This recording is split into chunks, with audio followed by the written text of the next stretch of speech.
How's everybody doing? All right, good. Hopefully I will make it even better. Hopefully, yes. So as you can see, I'm a plus size woman. So I've been going to the doctor and we've been trying to figure out what I can do to lose some weight. And he says, well, okay, I'm going to do some tests and we're going to see what we can do. A week later, I go back and he says, well, we found out part of your problem. And he says, you do? I says, well, I think I have an underactive thyroid. He says, no, honey, you have overactive silverware. He said, I told you to go on a well-rounded diet. I said, I did, but it didn't work. He said, what happened that it didn't work? I said, well, I had whole pizzas, whole bags of chips, whole tubs of ice cream. He said, that's not how it works. And I'm like, well, next time you need to be a little bit more specific. I said, what do you suggest I do? He said, why don't you go to the gym? I said, I tried that. He said, well, how did it go? I said, I dropped 25 pounds in a month. And he says, well, that's good. I says, no, it's not. Why is it not good? I said, because I dropped it on my toe and I broke it. He says, okay. Why don't you try yoga? I says, listen, I can barely bend over and put on my socks and shoes and you want me to try yoga. What is that supposed to do? He says, well, it makes you flexible, relaxed, and loose. I was like, yeah, so does vodka. He says, okay.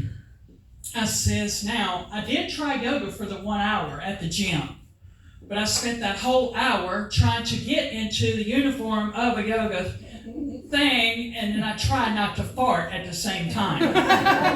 So I said, forget it. The trainer asked me, he said, do you like to do push-ups? Or how many can you do? And I said, as long as they're orange flavored, I can probably do about 6 or 7. He said, do you do any squats? I'm like, yeah, I do squats on a daily basis. He said, well, what kind? I said, diddly. I was like, no, this gym thing ain't for me. Sex. Same everyday excuse of why my husband isn't getting any. First of all, you have mood swings. My mood swings are so bad that they are so dramatic that they can have their own TV show.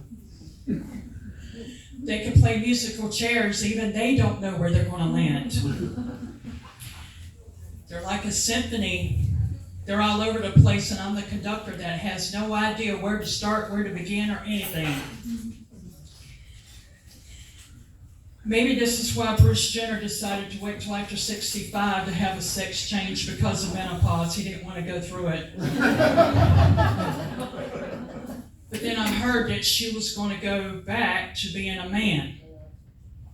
Just like a woman can't make up her mind what she wants to do. Now, menopause, the definition of that is a one-way trip to hell because you are not coming back. And I just forgot one. I'm sorry about that. The only definition normal that you're ever going to have again is a dryer setting. Keep my fingers crossed. It's like a human testing volcano on PMS. Sweat pours out of your veins instead of hot lava. Yeah, these hot flashes ain't no joke. Man, I'm telling you, I sweat more than a pig in July. I have to change my sheets and my bed, my pillowcases and everything every day because it's ridiculous. I mean, it's crazy. The thermostat in the house gets more action than I do. I feel like an amusement park with all the rides broken. Or I'm on a bad roller coaster ride, but I just can't get off. Now, another thing, when you get older, everything starts to sag, like your second chin, tattoos become unrecognizable, and your boobs start to sag. My husband asked me the other day, he says, "Are there mosquito bites on your knees again?" And I'm like, "No, honey, they're my nipples." He says, "Okay." I said, "Yeah, the other night I shaved my legs and I bent over and I about shaved one of my nipples off." But you know, if I didn't wear a bra, people would think they were nuts. Now, with me losing weight, I have to figure out what size bra I need to wear because, it goes up or down or whatever. So I figured the easiest way for me to remember is the size of my pants. 36 long. Now, another thing, I blame menopause on my ancestors. So far back on the ancestors, Mary and Joseph. Oh, it's in the Bible. Matthew chapter 14, where it talks about Mary riding Joseph's ass all the way to Egypt. My husband said, "Yep, just like the first time you rode mine since your first hot flash." So back getting older, you're getting older when you meet all your friends that you used to see at the nightclub, now you see them at the pharmacy.